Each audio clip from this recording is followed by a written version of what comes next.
అండి ఈరోజు కొన్ని కూరగాయల మొక్కలు తెచ్చుకుందామని మా అబ్బాయిని అడిగాను.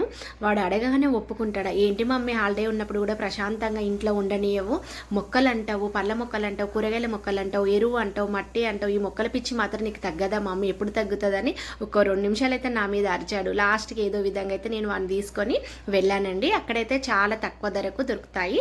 2 రూపాయలకు మాత్రమే ఒక్క కూరగాయ చెట్టు ఉంటుంది. అక్కడైతే నేను వెళ్ళినప్పుడు టమాటాలు, బెండకాయలు, వంకాయలు, పచ్చిమిరపకాయలు, బంతి ఉన్నాయి. నేను ఒక 4 రకాలు అయితే తీసుకొచ్చుకున్నానండి. 40 రూపాయలు పెట్టి తీసుకొచ్చుకున్న తర్వాత ఇంకా ఖాళీ ఉన్న టబ్బులలో అయితే కూరగాయల చెట్లు అయితే పెట్టేసుకున్నాను. ఇక్కడ చూస్తున్నారు కదా, టమాటాలు కూడా కొన్ని పండినాయి. ఇలా మొక్క తీయగానే వెనకాల ఉన్న కొమ్మ అయితే విరిగిపోయిందండి. ఇంకా పండిన పండ్లు అయితే తెంపేసుకున్నాను. కొంచెం పచ్చిగా ఉన్నా కూడా ఆకాయలు కూడా తెంపేసుకున్నాను. చూస్తున్నారు కదా ఎన్ని టమాటాలు ఉన్నాయండి. వంకాయలు కూడా తెంపేసుకున్నాను. పచ్చిమిరపకాయల చెట్టు అయితే మొత్తం చచ్చిపోయిందండి. మళ్ళీ కొత్త మొక్కలు అయితే పెట్టాను. వీడియో నచ్చితే మాత్రం లైక్